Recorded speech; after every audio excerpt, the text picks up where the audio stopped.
Israel के पहले राजा का नाम शाऊल था।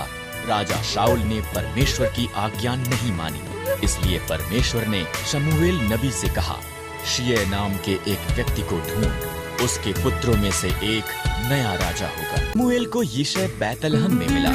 उसने यिशै के 7 पुत्रों को देखा। वो सुंदर और बलवान दिखते थे, उनमें से कोई नहीं। परमेश्वर ने कहा, मैं बाहरी रूप को नहीं देखता, मैं एक व्यक्ति की आंतर्य दिल की परवाह करता हूँ। यिशै ने उसके सबसे छोटे बेटे को संदेश भेजा, जो खेतों में भेड़ें चरा रहा था। शमूएल ने उसे देखा और परमेश्वर ने कहा, वही है।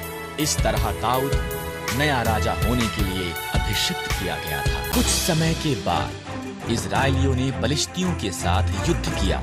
एक दानव पलिश्ती सिपाही गोलियत ने इजराइलियों को उसके साथ लड़ने के लिए एक योद्धा को भेजने के लिए कहा, पर सभी इजरायली डरे। दाऊद सेना में उसके भाइयों के लिए भोजन लेकर आया। उसने गोलियत की चुनौती सुनी और डरा नहीं।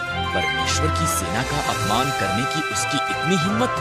दाऊद ने कहा, मैं उसके साथ युद्ध करूंगा। चंभित हुए राजा शाऊल ने दाऊद को अपने शस्त्र देने की पेशकश की। नहीं, दाऊद ने कहा, परमेश्वर ने जंगली जानवरों को मारने में मेरी सहायता की है, वो गोलियत के विरुद्ध भी मेरी सहायता करेगा। दाऊद ने 5 पत्थर और एक गोफन लिया। एक कुत्ता हूँ, गोलियत दहाड़ा, तुमने मेरे साथ युद्ध करने के लिए एक छोटे से लड़के को भेजा है। तेरे पास एक भाला है, दाऊद ने कहा, पर मेरे पास इजराइल के परमेश्वर की सहायता है।